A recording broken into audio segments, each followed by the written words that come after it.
This is a fairly larger tool. It's harder to recommend this one specifically for enthusiasts. However, I think quite a lot of professional automotive people are going to want this. So this is a much more serious kit. So we have a much heavier duty style crimper. Same kind of idea, except we are doing really big hardcore crimps. We have a much I'm assuming this is a wire cutter that is much more geared towards slicing through much larger gauge wire. And I believe this is also our stripping tool here, which is really interesting and it's going to be a little different. And then it looks like we actually have a tool. This might be to work on the tool itself. Okay.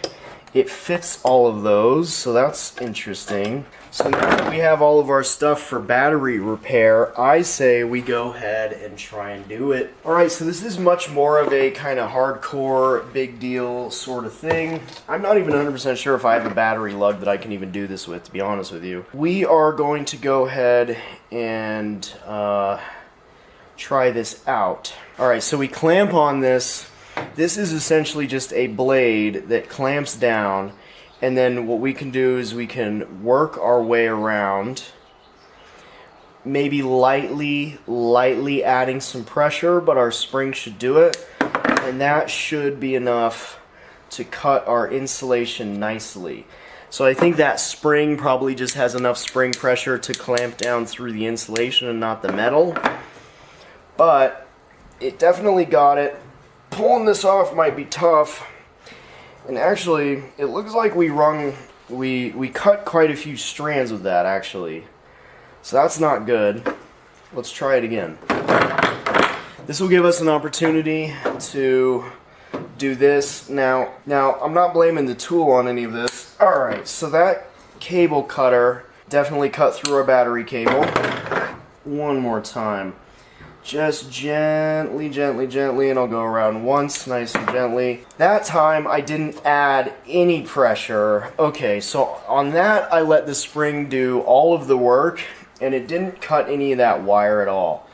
So, that's really good. So again, what happened was I was kind of pressing on this and adding pressure, but if I just let that spring pressure do it, it seemed to work really well. And so now we have our bare wire, and we can start looking at getting this inside of our lug. Let's see if I have a lug lying around. Unfortunately, I won't really be able to give you a full demo on this because I don't actually have a full-blown battery lug. I do have one of these larger ring terminals. Again, battery lugs are really not very different from a regular ring terminal. They're just larger, usually copper. And so all we're really going to do is this is going to operate in the same way that the other crimper does. We open that up, we will put our little terminal in between here, and then we will clamp down after inserting the wire. So it should really work in the same way. It's just a little heavier dutier, and probably physically harder to actually do. Now we have these little teeth that are different crimps for different layouts, so we can actually rotate these around and find different gauges for our appropriate application, and they are labeled very nicely. This whole thing feels really wonderful, honestly. I'm loving these handles on both of the tools. It's definitely feeling pretty quality. They've all worked perfectly well. This kit, in general, I think is really sophisticated and something that you're probably going to want if you're doing battery-related stuff. So this entire iCrimp set comes with this wire stripper, which is this interesting larger clamp that clamps onto the wire. It comes with our tool to go ahead and work on our tools. It comes with these cable shears, or whatever we might call these, but more serious wire cutters for big heavy gauge wire.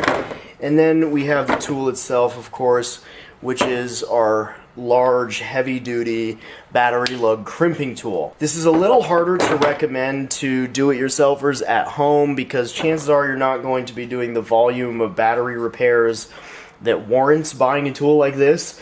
But if you are working in the automotive industry, or you're a technician, or you own your own shop, or you're a mobile mechanic or something like that, something like this is really great.